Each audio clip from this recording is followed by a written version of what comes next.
May i-troubleshoot ako dito na photoelectric sensor mga master. So ang problema nito master, wala siyang nakikitang product pero nagbibigay siya ng output signal. So dire-diretso yung trigger ng signal niya. So sinubukan ko siyang i-calibrate pero ganun pa rin, talagang sira talaga yung photoelectric sensor na to mga master. So wala kaming available na stock nitong sensor na to. So ito yung pinalit ko na sensor mga master, itong SICK na brand. Tapos ang problema ko nito ngayon, yung signal nitong bagong sensor ay normally close. So yung lumang sensor na nakalagay dito ay normally open ang signal nun. Kaya ito yung i-modify ko mga master, yung signal ng bagong sensor na to. So gawin ko siyang normally open, tulad nung lumang sensor. Kasi yung lumang sensor kasi, pag nakadetect siya ng product, tsaka siya magbibigay ng signal sa PLC. So pag wala siyang na-detect na product, so wala siyang signal kasi nga normally open yung signal ng lumang sensor. So ang ginawa ko dito mga master, gumamit ako ng relay. So itong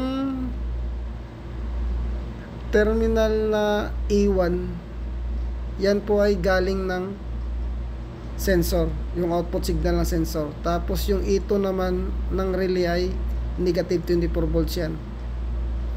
Tapos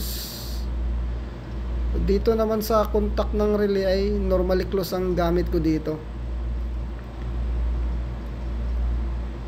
So itong number 12 na to ay positive 24 volts. Tapos yung number 11 na terminal ay yan yung papuntang PLC na, yung signal ng sensor. Kumbaga minomodify ko lang yung signal ng sensor from normally closed to normally open. Kasi normally open yung signal na kailangan ng PLC. Ang mangyayari dito mga master, pag yung sensor ay walang nakikita na product, iilaw tong relay na to. Tapos hindi magkukontak yung papuntang PLC.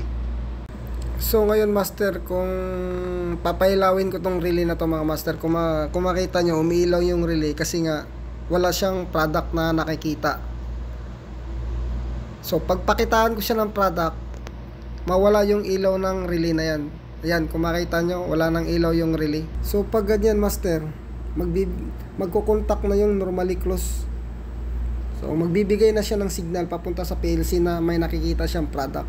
So ganun yung mangyayari dyan master.